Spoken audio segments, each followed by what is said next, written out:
بسم الله الرحمن الرحيم ألف لام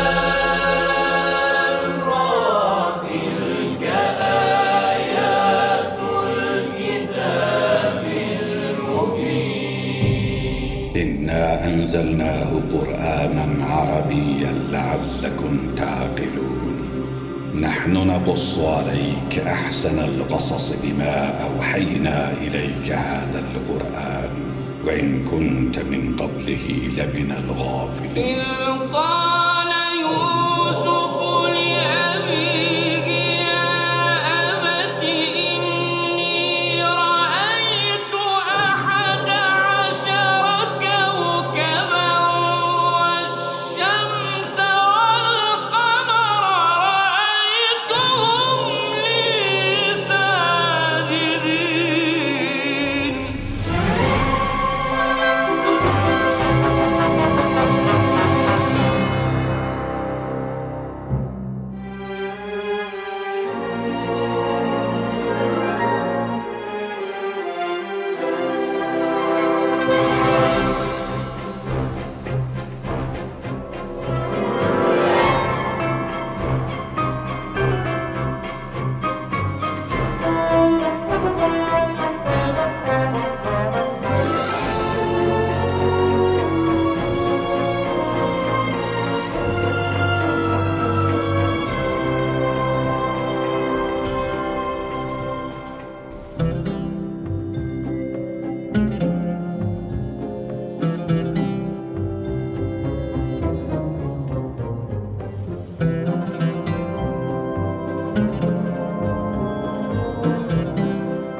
از نام راحیل پیدا بود که زود رحلت خواهد کرد.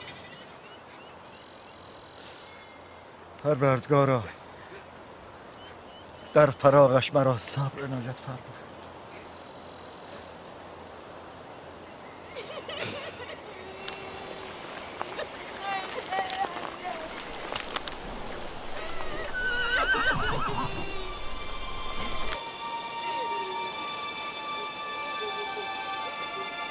پدر جان، کنانیان آمدن. شفا بده.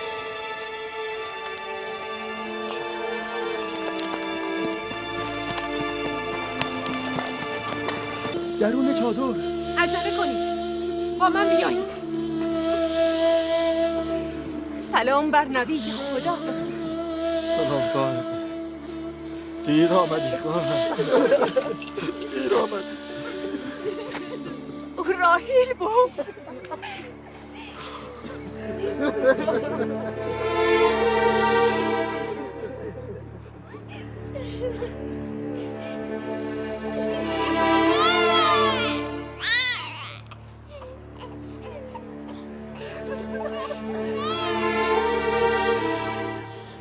اندوه به انبیا، دو آشنای دیرینم.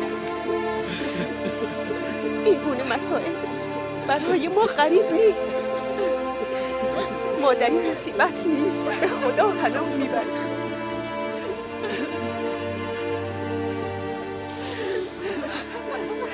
تو باید دیا باشی. خواهر راهی به تو تسلیت میگیرم.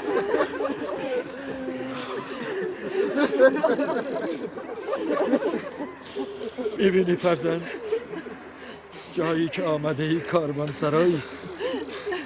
جمعی می آیند و عده‌ای می روند. خوش آمدی، مقدمت مبارک.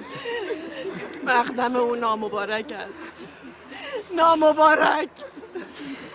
او را بنعانی بنامید، فرزند نکبت. او باعث مرگ خواهرم شد. بس کن زن، بس کن. مرگ و زندگی به دست دیگری است. این کودک که گناهی نداره. بنعانی نه، بنیامین فرزند دست راست. او دست راست پدرش خواهد. تو کیستی عزیز عمه؟ یوسف فرزند راهیل. از تو نیز یادگار راهیلی. اول باید به تو تسلیت کنم.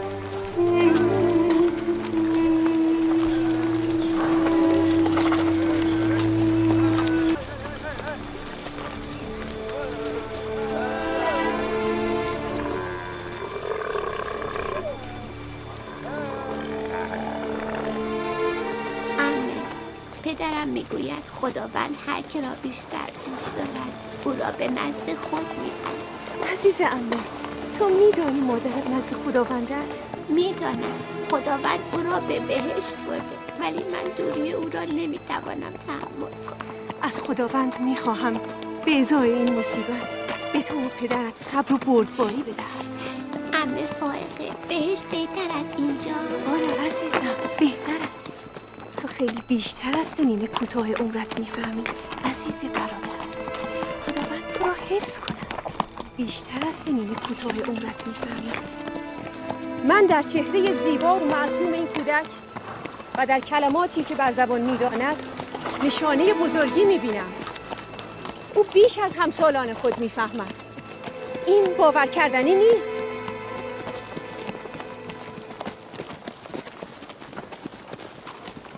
بس کن خواهر، بس کن. یوسف هم مثل دیگر برادران خود با آنها فرقی نداره. چهره و کلام یوسف برای من دلنشین است. از تو میخواهم نگهداری او را به من بسپاری. شاید غم بیمادری او را قدری التیام دهم. من با خواهرم عهد کردم که نگذارم فرزندانش غم بیمادری را احساس کنند. مانند دیگر فرزندانم از آنها نگهداری خواهم کرد. ولی تو با آن همه فرزند که داری چگونه میتوانی؟ این امکان ندارد. اجازه نخواهم داد لحظه ای از پیش چشمم دور شد.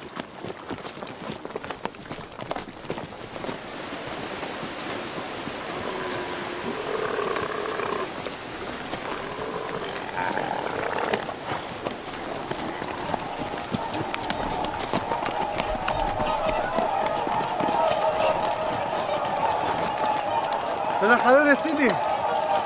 شهری که تا آخر عمر باید در آن زندگی کنم.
خوش آمدی.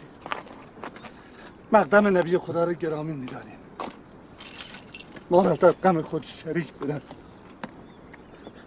بعد از مصیبتی که بر شما وارد آمده نداشتیم. خداوند به شما صبر عنایت کنید. مرگ و زندگی به دست خداوند است. ما هم تسلیم رضای او هستیم.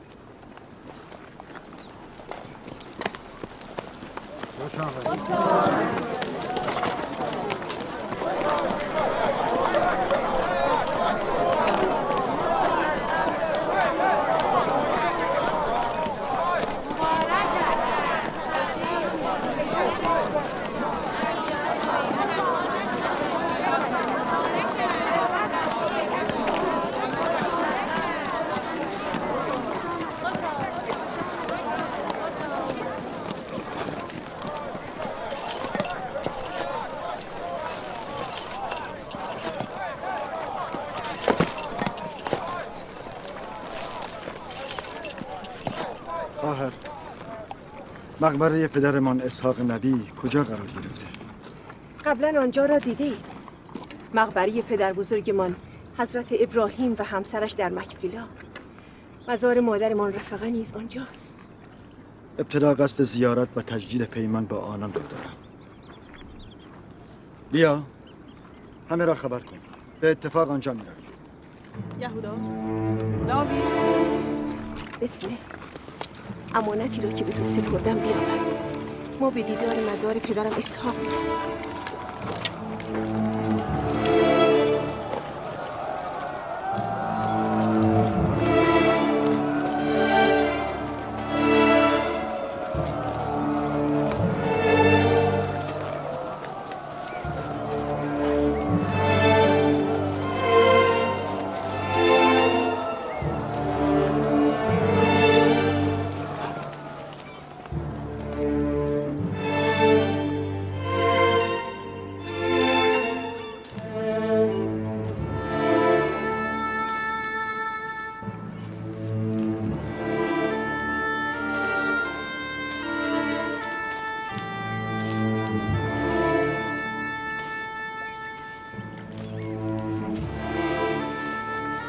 درود خداوند بر ابراهیم پیامبر.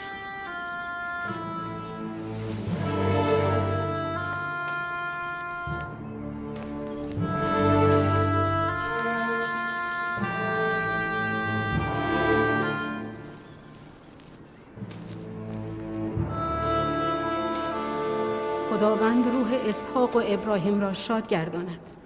مردم کنعان هدایت و ایمان خود را مدیون ایشان هستند. به هنگام مرگ خیلی دلش میخواست شما را ببیند.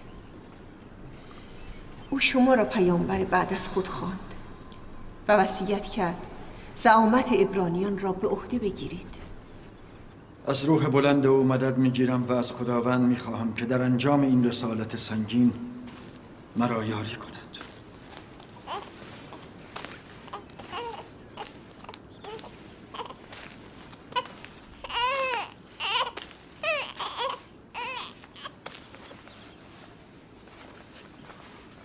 این پیراهن متعلق به پدر بزرگمان حضرت ابراهیم است که به پدرمان اسحاق به ارث رسید. اینک شما وارثان هستید. در نبود شما من که بزرگترین فرزند پدرمان بودم از آن مراقبت کردم. اینک ادای امانت نموده آن را به شما می سپارم. طبق وصیت پدرم این پیراهن به انبیای بعد از شما خواهد رسید. شاید بتوان آن را جبه رسالت نامید.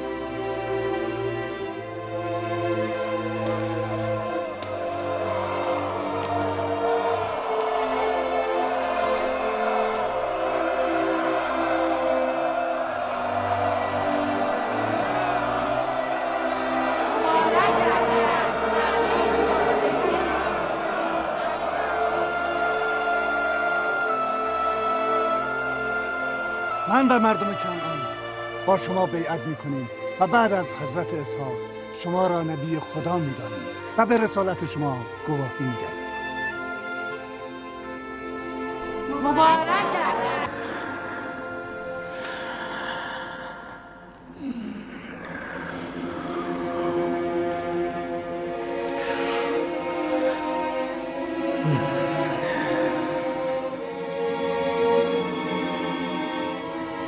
تو فکر میکنی این پیراهن بعد از پدر به چه کسی خواهد رسید؟ خب معلوم است.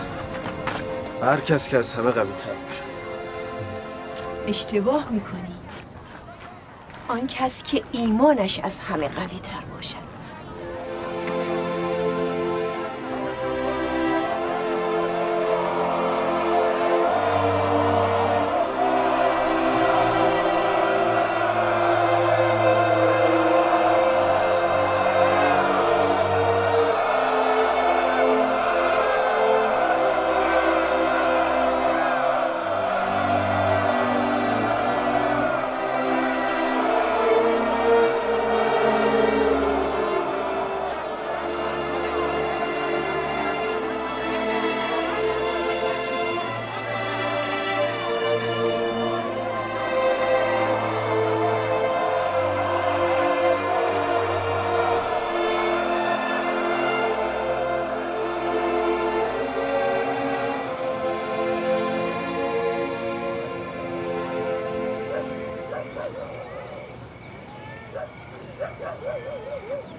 من گرسنه‌ام.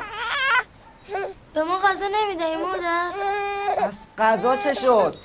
کمی تحمل کنید. چه خبر است؟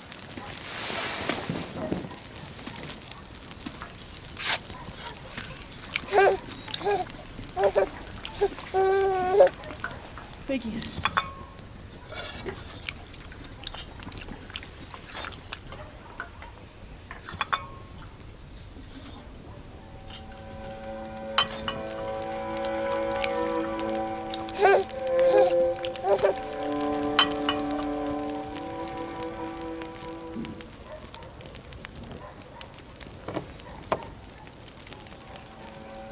شما را چه شده؟ چرا نمیخورید؟ این کم است. چرا به یوسف بیشتر دادی؟ ساکت باش، غذایت را بخور. بس کن لیا. چه میکنی؟ بر خود مسلط باش. بنیامین را من نگه میدارم. تو به بچه‌هایت غذا بده. نگهداری از این همه فرزند مشکل است. لیا حق دارد. بر 7 پسر و دختر خودش فرزندان راحیل هم اضافه شدند. من تقاضای خود را بار دیگر تکرار میکنم. همیشه در آرزوی داشتن فرزند بودم، اما این آرزو تحقق نیافته. چیزی از عمرم باقی نمانده است. درخواست مرا اجابت کنید. یتیم راحیل را به من بسپارید.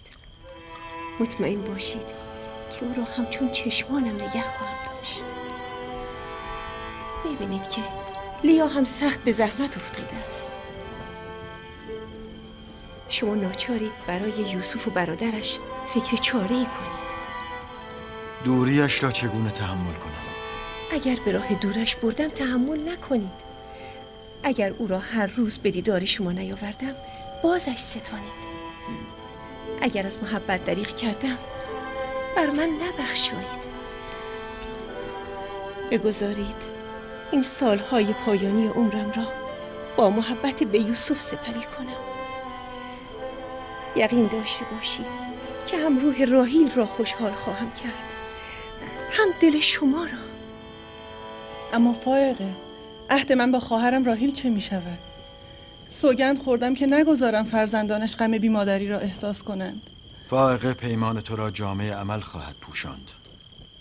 بیشک او یوسف را کمتر از مادر عزیز نخواهد داشت. تو بیم آن داری که کثرت فرزندان موجب غفلت هم از یوسف شود. نه، به عکس.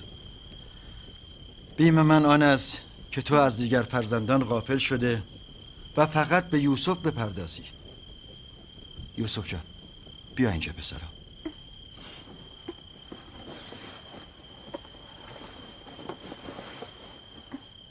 بگو ببینم پسر، آیا بودن با عمه فائقه را دوست داری؟ آری پدر، عمه فائقه مادر خوبی است. نه به خوبی مادرت عزیزم، اما سعی خواهم کرد بوی خوی او را از من استشمام کنی. سپاسگزارم برادر. با تو عهد می کنم که چون جان عزیزش بدارم و چون قلب در سینه جایش دهم. پیش از آن که پشیمان شوم او را از اینجا ببر.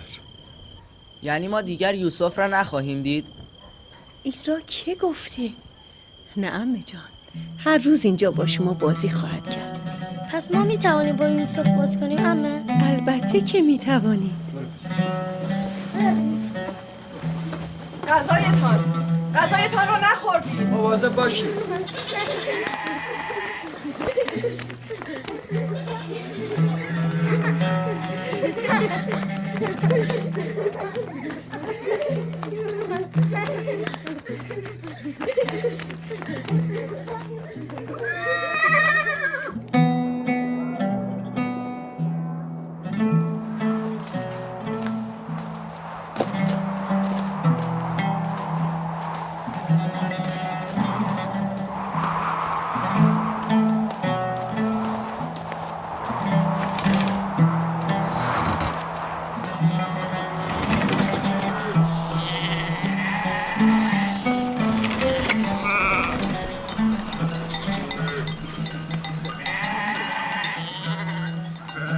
از این پس مسئولیت گوسفندان با شماست.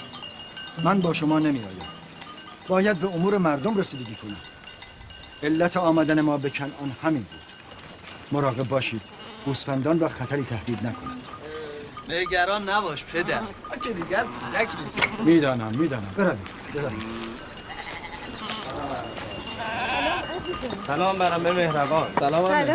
سلام عمه جان. سلام، دست خداوند همه. سلام عمه فائقه. سلام عزیزم، مواظب یوسف باشید. چشم.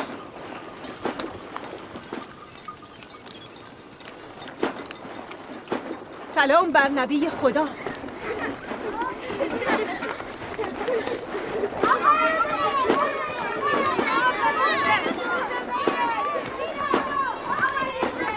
چه کسی گفته بی مادری بد دردیست؟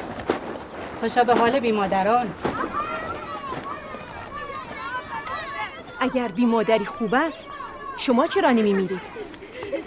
شاید پس از مرگتان به بچه هایتان توجه بیشتری شود. به قصد بدی نداشتم. خواستم بگویم شما از یوسف خوب مواظبت کرده اید و برای او مادر مهربانی هستید. لازم به توضیح نیست. تفسیر کلام شما را خوب میفهمم. شما را چه شده؟ یعنی محبتی ناچیز در حق کودکی بی مادر را نمیتوانید تحمل کنید؟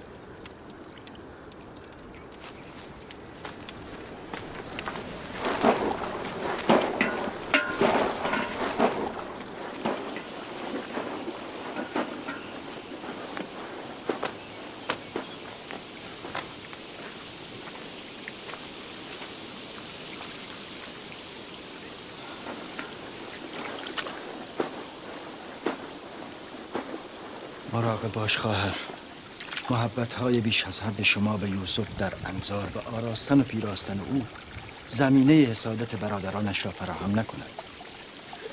علت سپردن یوسف به شما محبت بیش از حد لیا به او بود. او ناخواسته بین یوسف و برادرانش ایجاد اختلاف می‌کرد. آنان که زمینه حسادت را در فرزندان تو ایجاد می‌کنند بلهه و زلفا هستند، نه لیا.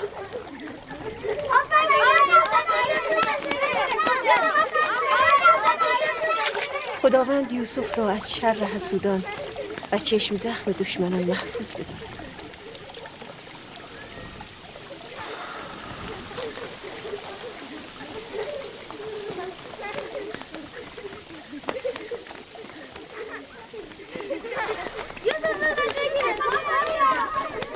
نمیدانم چرا نگران او هستم.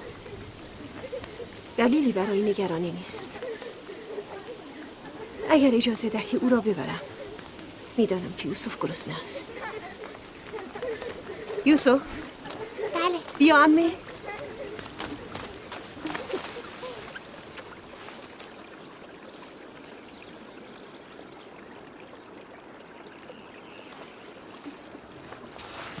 بریم عزیزم.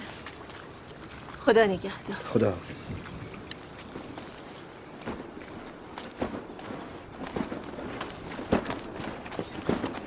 مادر، لباسهای زیبای یوسف رو دیدی؟ عمه فاقه برای او دوخته است. برای ما هم از اون لباسا درست میکنیم. من فکر میکنم پدر دلیل دیگری داشت که ماما نیامد. مثلا چه دلیلی؟ یوسف. او دوست دارد با یوسف بماند. من اینطور فکر نمی کنم. او پیامبر است. باید در بین مردم باشد و به امور آنان رسیدگی کند. لباسهای یوسف را دیدی؟ دیدم. خیلی زیبا شده بود. خوش به حالش.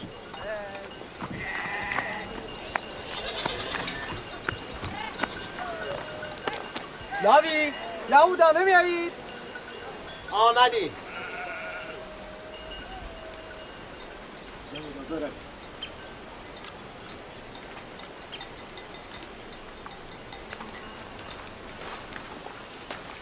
سر و وضعش که خیلی مرتب شده بود. ظاهرا مرگ راهیم حداقل برای یوسف بد نشد.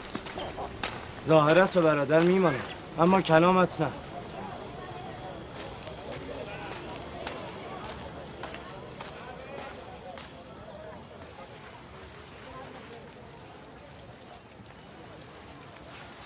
این را بپوش.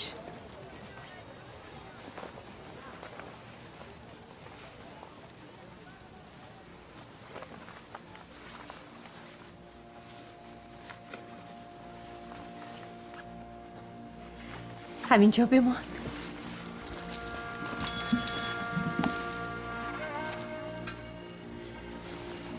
میدانی این چیست؟ این کمربند پدرم اسحاق نبی پدر بزرگ توست.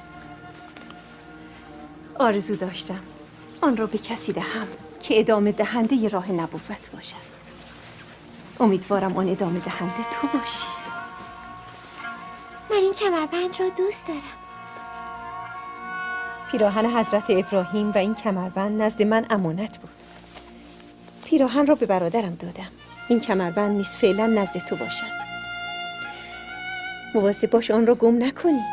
میترسم بعضی از دیدن این کمربند ناراحت شوم. مثلا چه کسانی؟ مثلا برادرانم. اصلا جای نگرانی نیست. عجله کن. باید به مجلس موعظه پدرت برسیم. برویم.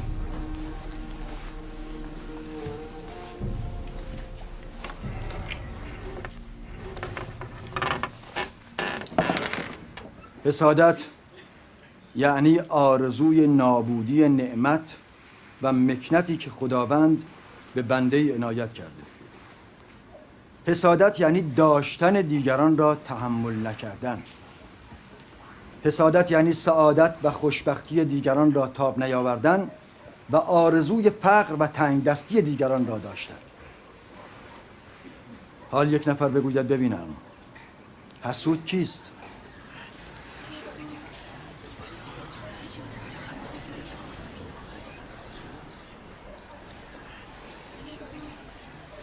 آن کمربند که یوسف بسته متعلق به اسحاق نبی است. چرا فایق آن را به یوسف داده؟ گمان میکنم اینها باید به پیامبر بعد سپرده میشد. یعنی حسود دلش نمیخواهد که مردم چیزی داشته باشند؟ آفرین پسرم. حسود همان است که تو گفتی. حسود همیشه از داشتن دیگران رنج میبرد و خشمگین است. میبینی؟ چه داشته های معنوی و چه خودنمای شیرین زبانی و چه داشته های مادی و مکنت های دنیایی. راه ترک حسادت چیست؟ چه کسی میتواند پاسخ بدهد؟ امیدوارم که یوسف پاسخ را ندهد. یوسف کوچک من چیزی به خاطرش نمیرسد؟ پدر، آیا حسود می‌داند که این دنیا روزی برای او تمام می‌شود؟ آفرین پسرم، آفرین. پاسخ همین است که تو گفتی. حسود باید بداند که دنیا به کسی وفا نمی کند. حسود نه خیر دنیا را می بیند و نه پاداش آخرت. حسود از حسادت خیش طرفی نمی بندد و بستی نمی چیند. نه حسود و نه محسود هیچ یک در این دنیا ماندگار نیستند. اگر حسود این را بداند دنیای خود را به خاطر تنگ نظری و حسادت به جهنم تبدیل نمی کند. محبت در حق یک کودک بی مادر طبیعی است. محبت نکردن به فرزندانی که مادر دارند هم طبیعی است. یعنی مادردار نیازی به محبت ندارد. از طرفی همه لباسهای نو به او میپوشاند و او را میآراید. از طرفی هم مادر او را بر زانو نشانده و بهترین غذا را به او می‌دهد. گرچه نزد ما حفظ ظاهر میکنند ولی حتی پدر هم او را از همه ما عزیزتر میدارد. از حق نگذریم برادرمان یوسف با ذکاوت و شیرین زبان است. چهره زیبای او واقعا دوست داشتنی است. همه ما برادرمان یوسف را دوست داریم، اما اگر پدر و مادرمان بگذارند و یوسف را دردانه و ناف پرورده بار نیاورند. شما کمربند و بازوبند پدر بزرگمان اسحاق را دیدید که یوسف بسته بود؟ آری، بلهم میگفت که اینها میراث انبیاست و باید به پیامبر بعد سپرده شود. پس عمه فائقه چرا آنها را به یوسف داده است؟ خب این را میتوان از عمه پرسید. غروب که گله را بازگرداندیم به نزد عمه میرویم. بچه‌ها سنگ یک بار دیگر امتحان می‌کنی؟ همه شما را شکست. ای دوباره این یهودا شروع کرد. هر کسی که برنده شود جانشین من است. باشه؟ اول تو.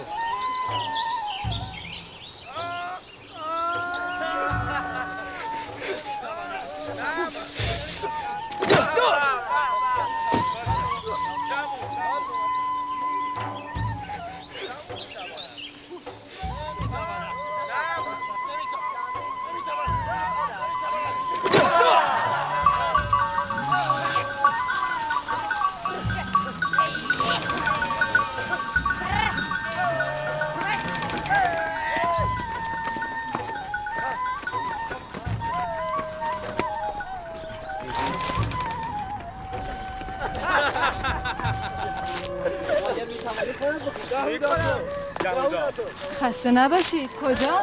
سلام زلفا. گله را به آقل بردیم، نزد عمه فائقه میرویم. با او کاری داریم. یعنی میخوایم از او چیزی بپرسیم.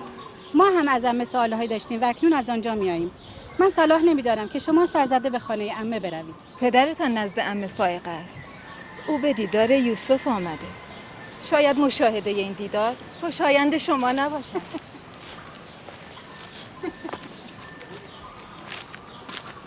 مگر اونجا چه خبر است؟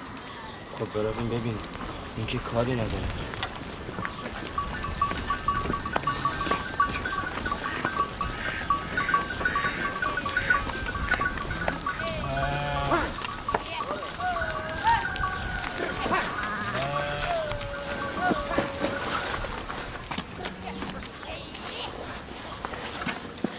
دیدید پدر یوسف را بیش از ما دوست می‌دارد.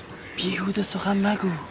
ما هم کودک بودیم بر زانوی پدر می نشستیم و بر ما محبت میکرد. بلهه و زلفا برای همین میگفتن سرزده نزد عمه فائقه نروید. من که میروم. حرف بی خود میزنم.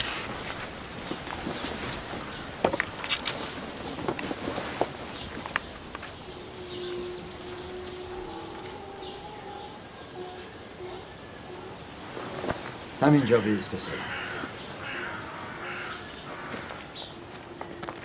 سلام پدر. سلام پدر. سلام عزیزانم. سلام بر مردان خاندان یعقوب. خسته نباشید عزیزانم. شما کی بازگشتید؟ همینک گوسفندان را به آغل بردیم و آمدیم که آمدید که چه؟ آمدیم که با عمه سخن بگوییم. خب بگویید. میشنوم. عمه این کمربند متعلق به پدر بزرگ اسحاق نبی است؟ بله همینطور است. اما برای یوسف حکم بازیچه را دارد. حقیقت این که گفتم یوسف با آن سرگرم شود تا غم بیمادری را فراموش کند.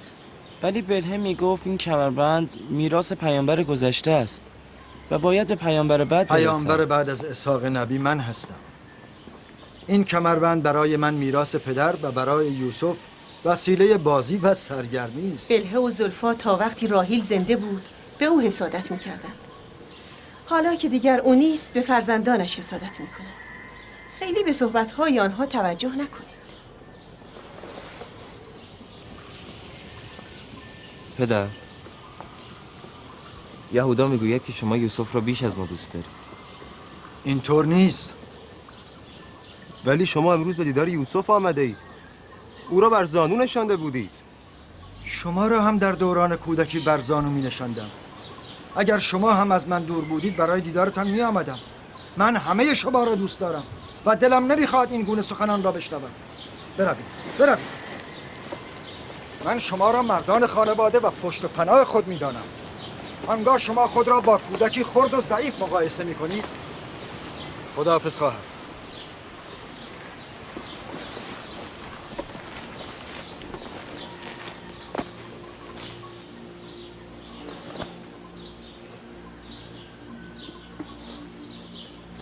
عمه فائقه به پدرم بگویید که به من محبت نکن. چرا؟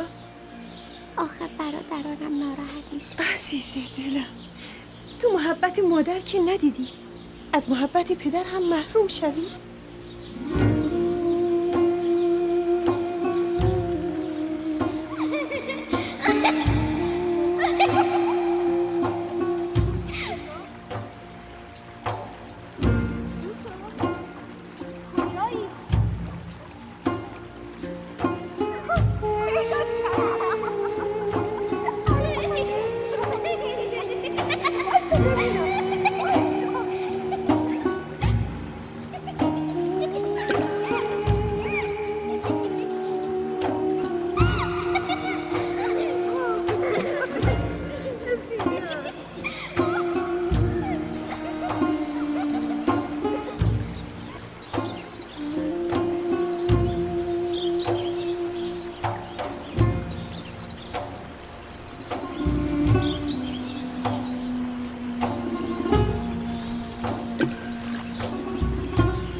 یوسف آسته تا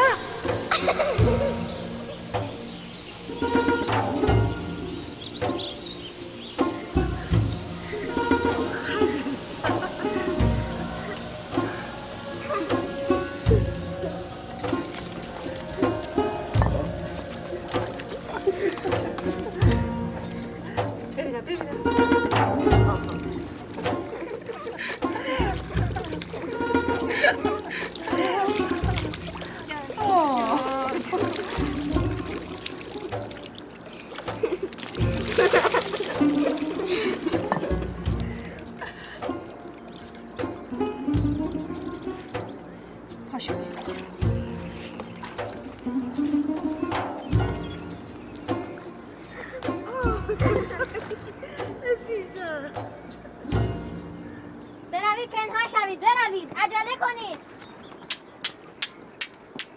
عجله کنید پنهان شوید بروید عجله کنید پنهان شدید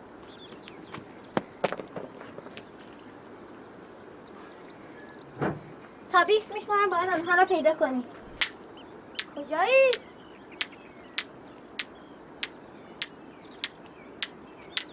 کجایی؟ پیدا کردم بیا کن تو باید چشم بزنی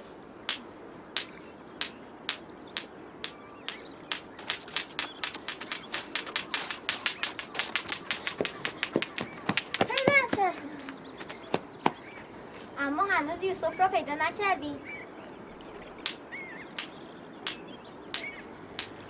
یوسف یوسف یوسف یوسف یوسف پس کو تو یوسف یوسف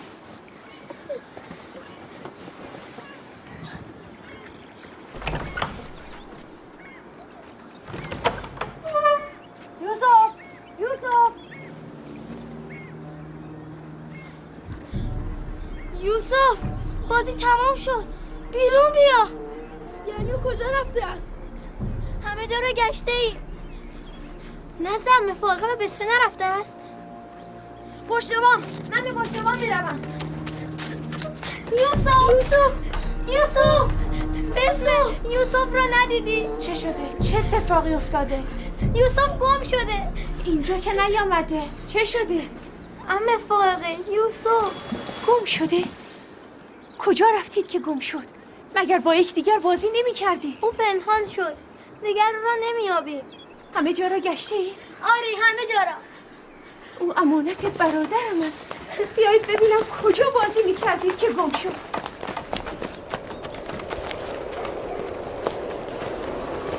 یوسف یوسف عمه جان کجایی؟ نیست. یوسف کجایی؟ نیست. یوسف یوسف عمه یوسف اینجا هم نیست چه کنم؟ چه خاکی بر سرم کنم؟ وای بر من. یوسف نیست. نیست. یوسف یوسف